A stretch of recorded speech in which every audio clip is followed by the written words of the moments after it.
ನಮಸ್ಕಾರ ಕರ್ನಾಟಕ. ಇದು ಜನರಾಡುವ ಮಾತು ನಮ್ಮಿಂದಲ್ಲ ಜನರಿಂದ 61ನೇ ಸಂಚಿಕೆಗೆ ತಮಗೆ ಸ್ವಾಗತವನ್ನು ಕೋರುತ್ತೇನೆ. ಈಗ ಕರ್ನಾಟಕ ರಾಜ್ಯದಲ್ಲಿ ಬೆಂಕಿ ಹತ್ತಿಕೊಂಡು ದಗದಗನೆ ಉರಿಯತಕ್ಕಂಥ ಒಂದು ವಿಷಯವಾಗಿ ಜನರ ಬಾಯಿಗೆ ಬರ್ತಾ ಇದೆ. ಅದು ಬೆಂಗಳೂರು ನಗರದ ಹತ್ತಿರ ಇರುವ ಬಿಡದಿ ಟೌನ್ಶಿಪ್ ಯಾಕೆ ಸರ್ಕಾರ ಇಷ್ಟೊಂದು ಸೀರಿಯಸ್ ಆಗಿ ತೆಗೆದುಕೊಳ್ತಾ ಇದೆ? ಅಲ್ಲಿ ಜಮೀನು ಹೇಗಿದೆ ಅಂತ ಮಾತಾಡ್ತಾರೆ ಜನರಂದರೆ, ಬಂಗಾರವನ್ನು ಬಿತ್ತಿ ಬಂಗಾರವನ್ನು ಬೆಳೀತಕ್ಕಂಥ ಒಂದು ಫಲವತ್ತಾಗಿರ್ತಕ್ಕಂಥ ಜಮೀನಿದೆ. ಸುಮಾರು ಲಕ್ಷಾಂತರ ಜನರಿಗೆ ಅನ್ನ ಹಾಕ್ತಕ್ಕಂಥ, ಹೊಟ್ಟೆ ತುಂಬಿಸ್ತಕ್ಕಂಥ, ಒಳ್ಳೆಯ ಆಹಾರವನ್ನು ಉತ್ಪಾದನೆ ಮಾಡಿಕೊಡ್ತಕ್ಕಂಥ ಜಮೀನು ಬಿಡದಿದ್ದಾಗಿದೆ. ಅದನ್ನು ಬಿಟ್ಟು ಬೇರೆ ಕಡೆ ನೋಡ್ಬೋದಲ್ಲ ಸರ್ಕಾರ. ಅಷ್ಟು ರೈತರ ಆಕ್ರೋಶಕ್ಕೆ ಬಲಿಯಾಗಿ ನಿಮ್ಮದೇನಿದೆ ಅಭಿರುಚಿ ಮಾನ್ಯ ಮುಖ್ಯಮಂತ್ರಿಗಳೇ ಅಂತಕ್ಕಂಥ ಮಾತು ಜನ ನೇರವಾಗಿ ಇವತ್ತಿನ ಈ ರಾಜ್ಯದ CM DK ಶಿವಕುಮಾರ್ ಸಾಹೇಬರಿಗೆ ಕೇಳ್ತಾ ಇದ್ದಾರೆ. ಯಾಕೆ ಇಂಟ್ರೆಸ್ಟ್ ಅಷ್ಟು? ಅಲ್ಲ, ಮೊದಲು ಯಾರೋ ಮಾಜಿ CM, ಆವಾಗ CM ಇದ್ದಾಗ ಕುಮಾರಸ್ವಾಮಿಯವರು, HD ಕುಮಾರಸ್ವಾಮಿಯವರೇ ಮಾಡಿದರು ಅಂತ ಹೇಳ್ತೀರಿ. ಯಾರೇ ಮಾಡಿದರೆ ಇರಲಿ, ಅದು ಜನರಿಗೆ ಒಳ್ಳೆಯದಾಗುವುದಾದರೆ ಜೈ, ಇಲ್ಲಾಂದರೆ ಅದು ವಿರೋಧಕ್ಕೆ ಒಳಗಾಗುತ್ತದೆ.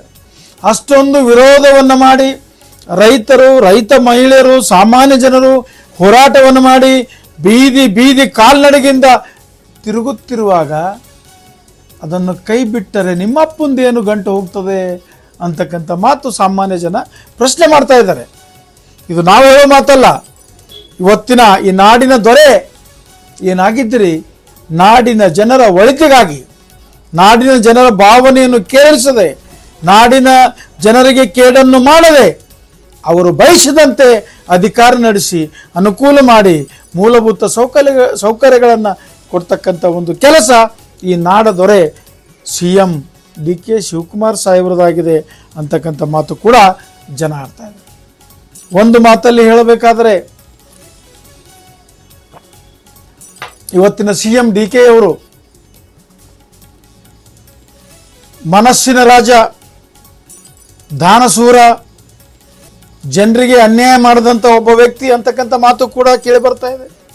ಹೀಗಿರುವಾಗ ಕೇವಲ ಒಂದು ಟೌನ್ಶಿಪ್ಪಿಗಾಗಿ ನಿಮ್ಮ ಹೆಸರು ಕೆಡಿಸಿಕೊಳ್ಳುವುದೇ ಮಾನ್ಯ CM ಅವರೇ ಅಂತಲೂ ಕೂಡ ಜನ ಕೇಳ್ತಾ ಇದ್ದಾರೆ.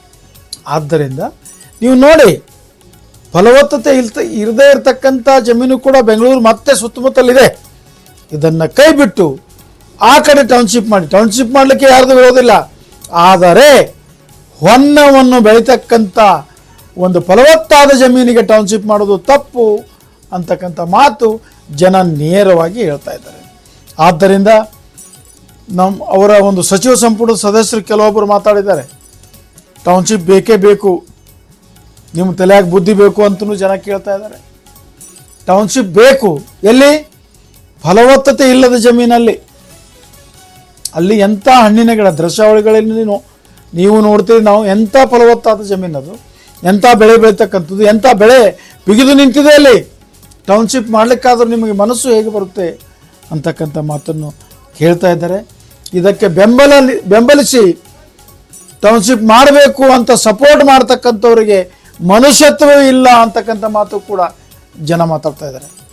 ಒಂದು ಸಾರಿ ಟೌನ್ಶಿಪ್ ಆದ ಮೇಲೆ, ಅನ್ನ ತಿನ್ನುವುದಕ್ಕೆ ಬೆಳೀತಕ್ಕಂಥ ಭೂಮಿ ಕಳೆದುಕೊಂಡ ಮೇಲೆ ಟೌನ್ಶಿಪ್ ತಿನ್ನುವುದಾ, ಮನೆಗಳನ್ನು ತಿನ್ನುವುದಾ, ಏನು ತಿನ್ನೋದು?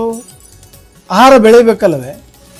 ಈಗಾಗಲೇ ಹೆಚ್ಚಿನ ಆಹಾರ ಬೆಳೆಯಬೇಕು, ಆಹಾರ ಉತ್ಪಾದನೆ ಕಡಿಮೆ ಆಗಿದೆ, ಜನಸಂಖ್ಯೆ ಹೆಚ್ಚಿಗೆ ಆಗಿದೆ ಅಂತಕ್ಕಂಥ ವಿಚಾರದಲ್ಲಿ ರಸಗೊಬ್ಬರಗಳನ್ನು, ಕ್ರಿಮಿನಾಶಕಗಳನ್ನು ನೀವು ಜಾರಿಗೆ ತಂದು ಇವತ್ತು ಆಗಿನ ಜನ ಎಲ್ಲಿ ಬೇಕಾದಲ್ಲಿ ಹೊಳೆಯ ನೀರು, ಬಾವಿಯ ನೀರು, ಬೋರ್ ನೀರು ಕುಡಿತಾ ಇದ್ದರು.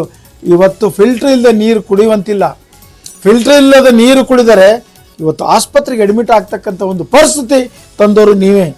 ಇನ್ನು ಮುಂದೆ ಎಲ್ಲ ಬರ್ತಕ್ಕಂಥ ಫಲವತ್ತಾದ ಜಮೀನುಗಳನ್ನು ಟೌನ್ಶಿಪ್ ಮಾಡಿ ಏನೇ ಮಾಡಿಕೊಟ್ಟು ಹೊಟ್ಟಿಗೆ ಏನು ತಿನ್ನುವುದು ಅದು ನಾನು ಹೇಳಲಾರೆ.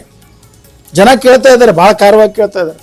ಆದ್ದರಿಂದ ಎಲ್ಲರೂ ಹೊಟ್ಟಿಗೆ ಅಂತಿರ್ತಕ್ಕಂಥ ಕೆಲಸ ಮಾಡಿ ಬಿಡದಿ ಟೌನ್ಶಿಪ್ಪನ್ನು ಕೈ ಬಿಟ್ಟು ಪುಣ್ಯ ಕಟ್ಟಿಕೊಳ್ಳಿ. ಮುಂದಿನ ಜನ್ಮಾಂತರದಲ್ಲಿ ಇದನ್ನು ಕೈ ಬಿಟ್ಟರೆ CM DK ಅವರ ಹೆಸರು ಅಜರಾಮರವಾಗಿ ಉಳಿತದೆ ಅಂತಕ್ಕಂಥ ಮಾತು ಕೂಡ ಕೆಲವೊಬ್ಬರು ಮಾತಾಡ್ತಾ ಇದ್ದಾರೆ.